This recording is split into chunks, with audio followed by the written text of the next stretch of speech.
the Athena tutor for taxation, and in this video I'm going to be basically introducing a second knowledge clip specifically about your introduction for your writing assignment. So previously I made a knowledge clip to how to approach your overall assignment, but in this one I'm going to go more in depth on the structure and the reasoning behind the introduction.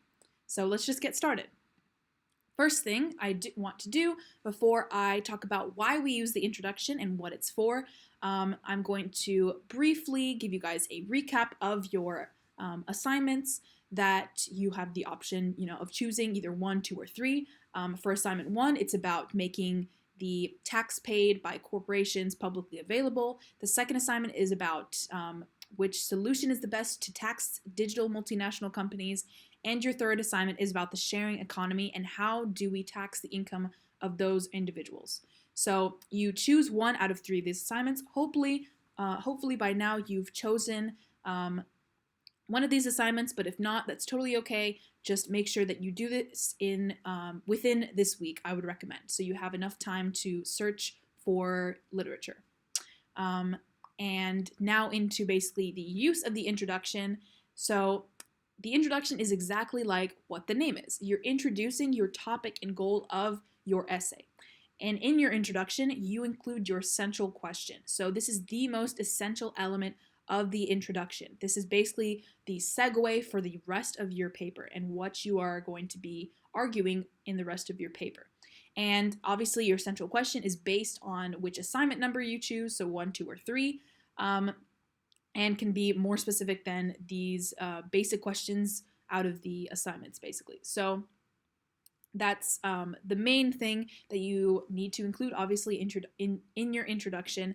And again, you need to make the reader understand why you're focusing on this specific topic, basically. So why is it important to be addressing this issue? Why is it important to have a conversation about this, etc.?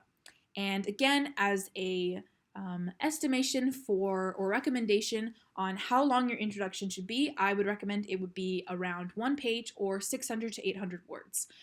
You want to save as much of your word count for your theoretical framework and especially your analysis, because that's where you're going to be presenting evidence and arguing with that evidence. So that's what I would recommend for your introduction. 600 to 800 words should give you enough word count to include everything that you need to and be concise. So now I'm going to basically show you guys a structure that you can follow to use in your introduction. So there's 5 main parts. So you have the background, problem identification, central question, research method, and structure of the paper. So I'm going to go through them one by one. Firstly, you have your background. So this is where you need to introduce your issue. So you can either include a current event, recent, like less than 5 years ago, I would recommend, or state a status quo or something that has been going on consistently in the past. And for an example, as for a current event, what is something new that has happened regarding, publicly available taxes if you're doing assignment 1, digital service taxes if you're doing assignment 2, or sharing economy tax laws for assignment 3, etc. Like, it doesn't have to be these things, but it's just giving you an idea of what a current event really means. And as for the status quo, this is something that can be consistently happening for a long time and is the norm. So what has been consistently happening over a long time, maybe like tax avoidance has been happening for a long time using legal loopholes, really anything that you can think of that has been going on for a long time that is needing to change because it's consistently been bad. So that's basically your background. And then once you've introduced your issue, you now can identify this issue and elaborate on the issue. So problem identification would be the second part of your introduction. So this is where you talk about the issue of your company's, well, not value creation and capturing, but basically the issue of any one of your assignments. So the company's value creation and capturing would be something that would be for maybe assignment 2, talking about the digital service taxes and what is the difference between, value creation and should that be taxed? That's just an example. But why is your issue important? Is this a new issue or problem that countries are facing regarding taxes? How big of an issue is it? So, for example, how big of an issue is it for companies to not publicly post their taxes? And who and what is affected? So, is the multinational enterprise is affected by double taxation? Are the countries affected by not receiving tax payments? The revenue in the government revenue is too low. Who is affected? The European Commission, maybe, like, etc. So, who and what is affected by this issue that you're going to be addressing?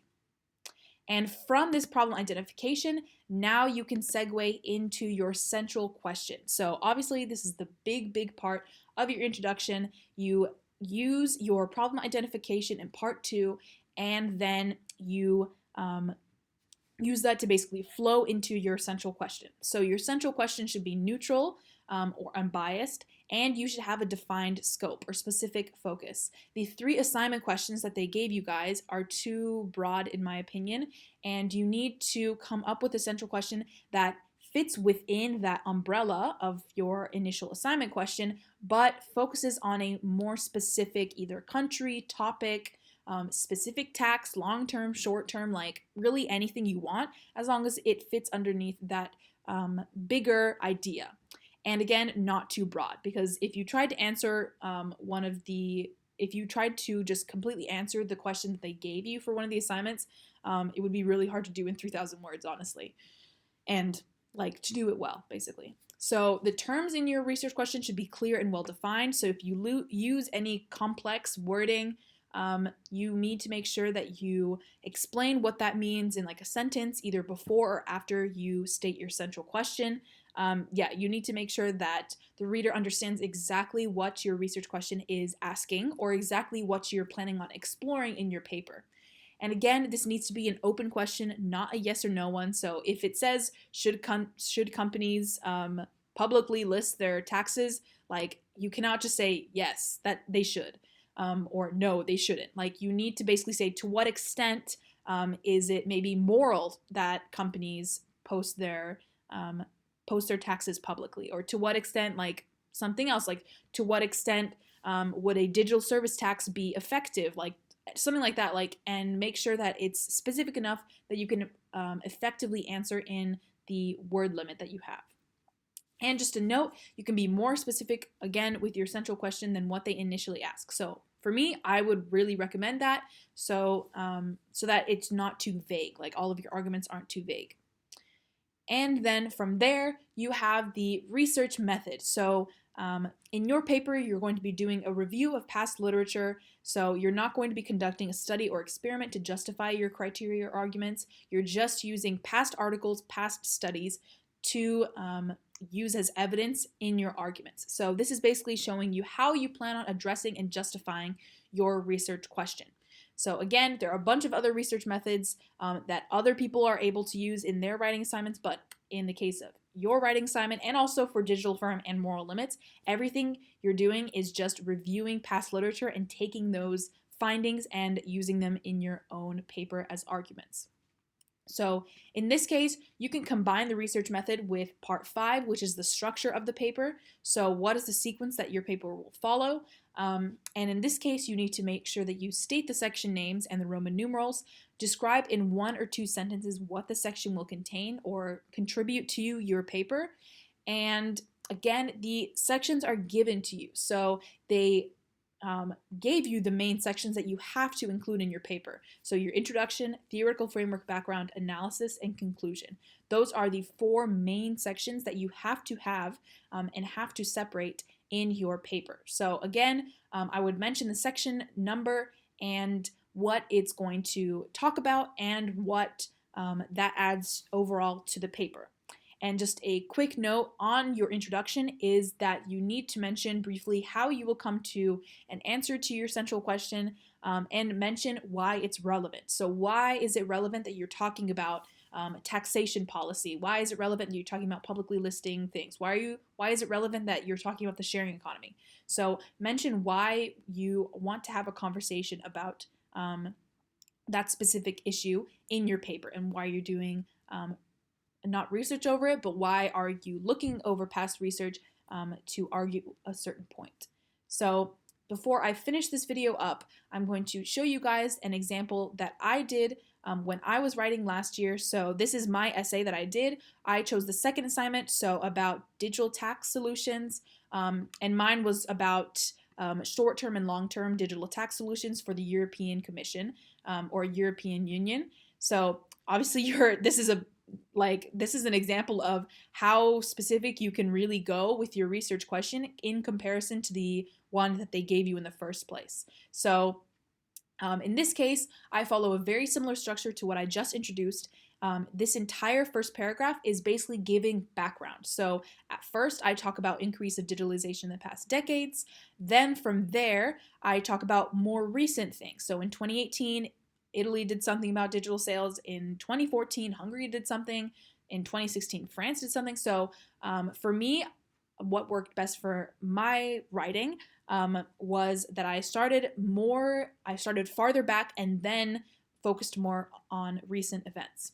Then in my second paragraph, this is where I really introduce and identify the issue that I'm going to be talking about for the rest of my essay. So this is what I'm saying in my issue, that there's aggressive tax avoidance, there's significant undertaxation and decreasing government revenues. Basically, this entire paragraph was talking about my issue that's happening. And finally, in this paragraph, I talk about my response to this international issue. So this is what the European Commission proposed, and this is what finally my paper is going to address. So this is where I introduced my central question.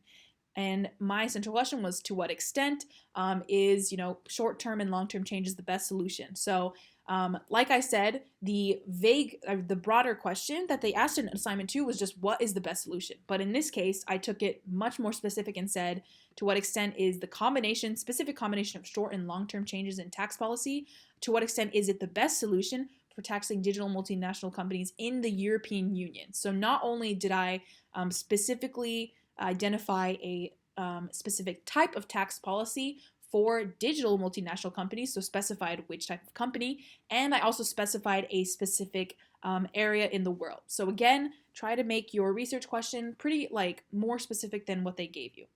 So that was basically where I introduced my central question. And finally, in this last paragraph, like I said, you don't need to waste a lot of word count on showing your research method. All I did here was just say various literature is going to be analyzed. So that's basically a hint for them that you are going to be just using past literature, so this literature review, to answer your research question. And again, you need to introduce your section and what they're going to contribute. So what did section 2 contribute? What did section 3 contribute? Section 4 contribute? And overall, I'm going to assess the proposal. So this is basically what my paper is adding to the conversation. And in total, I just had a quick conclusion sentence to basically sum everything up that I just talked about in my entire introduction. So that's basically an example of this exact structure that I just showed you guys: the background, problem identification, central question, research method, and structure of the paper. You do not have to follow this, exactly like as I did. Yours doesn't have to look exactly like mine, obviously. Everyone has their own style, but it's just a way that you can use to make sure that you address every single thing that you need to in your introduction and address it in a way that it flows well. And so that is basically going to sum up this video. Thank you guys so much for watching. Let me know in the comments below what you want to see next. And if you're still struggling with how to search for literature and how to keep track of your literature, make sure you watch the BRM knowledge clip that I'll link down below to help you organize everything and how to take notes on literature, how to find it, etc. And on either Saturday or Sunday, I will be uploading and making and uploading a video about the theoretical framework, which is going to be very similar style to what I did in this video, just focusing on the theoretical framework part of your writing assignment. So again, let me know what you want to see next. Thank you guys so much again for watching, and I will see you guys in the next video. Bye.